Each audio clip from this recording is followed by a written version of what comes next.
命を救っていただきありがとうございました。よ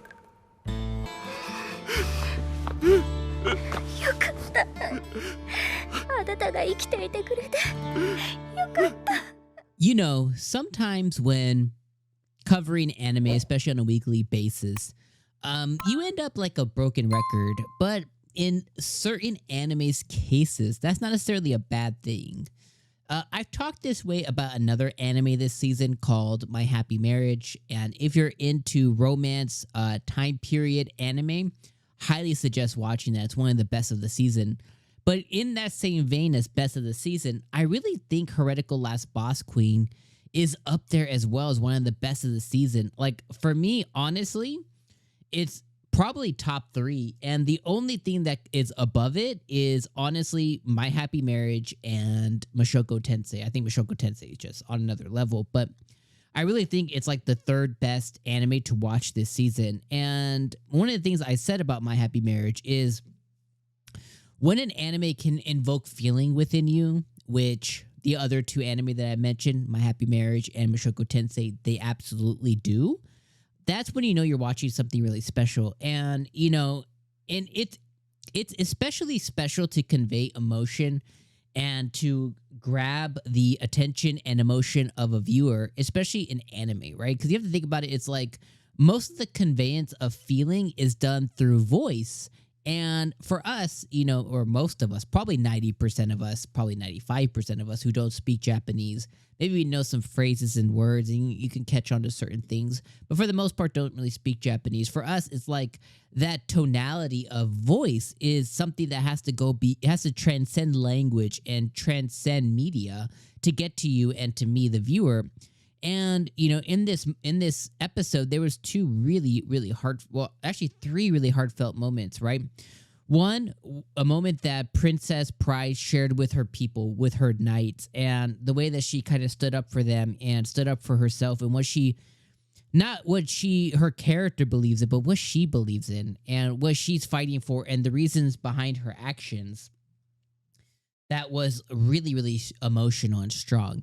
The second thing is when Arthur, the captain's kid, you know, comes and he expresses his emotion for her saving his dad. And, you know, he expresses his emotion to want to be a captain or a knight. And she says, you're going to be a wonderful knight. And just that invigoration.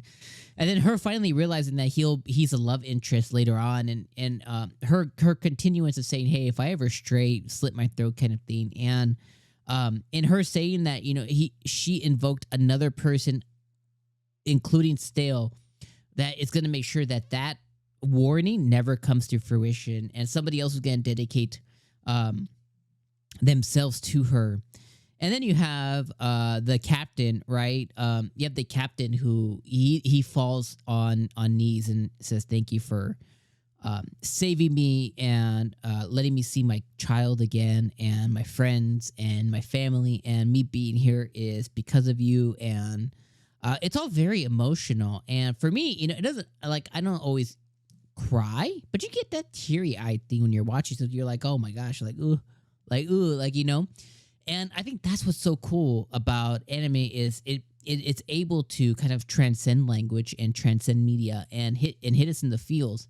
Again, some of those feels sometimes are funny, some of those are angry, some of those are you know, expressed in different ways. But that's what makes this show specifically special, and that's what makes anime special too.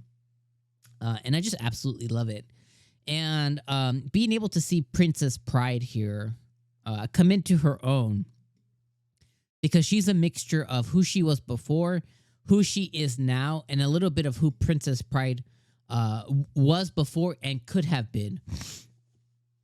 And she's like a mixture of all of those things together. And it's cool seeing her come into her own and the way that she's deciding to lead. And like, geez, she's going to be an insane queen when she comes into her own, because she's going to have this nation of people that truly believe in her. And it's just cool to see these things pan out. You know, another anime that did something similar to this, but less drama, was a realist takes over a kingdom, or the realist, I forget what the specific name is, but the realist becomes the next king, or a realist is a kingdom leader. I don't know what the hell I forget what it's called. Anyway, I love the anime, and that did it as well too. It's like these steps you see them building their nation and their belief in them. It's really cool to see. So overall, killer episode, fantastic. Enjoyed watching. Can't wait to see more. Let me know what you think in the comments down below, and I'll see you guys next episode for another awesome episode. All right, my friends. Peace.